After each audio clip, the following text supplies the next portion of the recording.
than the risk of rubella, measles, and mumps?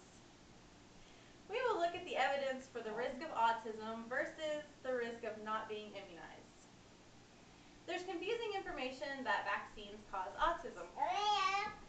According to an article in the 27-26 issue of New Science magazine, in the past, around 1 in 3 children died before their 5th birthday. It was common for children to perish from diphtheria, measles, or whooping cough, to be paralyzed by polio, or to be born deaf and blind from congenital rubella. Now fewer than 1 in 150 die before age 5 in developed countries. An article in the magazine Discover from June 29th points out that the decade-long vaccine autism saga began in 1998 when British gastroenterologist Andrew Wakefield and his colleagues published evidence in the Lancet suggesting that they had tracked down a shocking cause of autism. Examining the digestive tracts of 12 children with behavioral disorders, 9 of them autistic, the researchers found intestinal inflammation, which they pinned on the MMR, measles, mumps, and rubella vaccine. Who is affected? Children under 5 years of age are affected and possibly older if not properly immunized.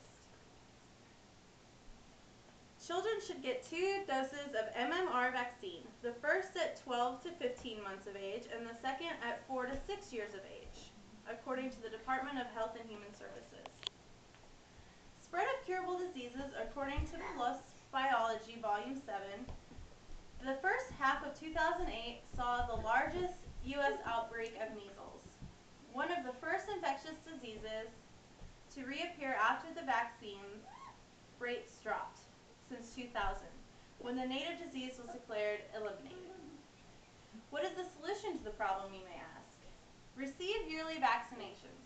All children should receive their yearly vaccinations.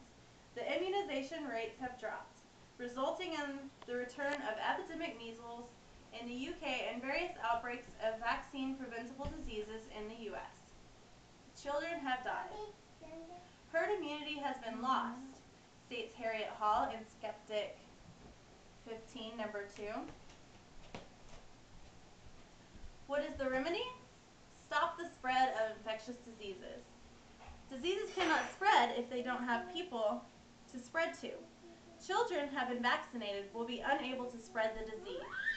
All children will be vaccinated at the appropriate times, and if they cannot afford it, they will be given a reduced rate so that they can get their vaccines and will qualify for vaccines through government programs.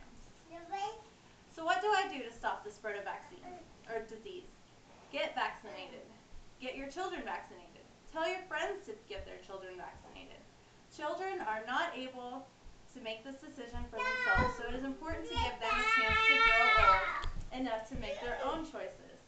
These diseases can be stopped if everyone is vaccinated.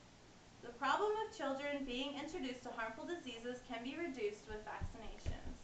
Take your children to the doctor for their yearly vaccinations. Stop the spread of mumps, measles, and rubella. It's up to you. Get your children vaccinated.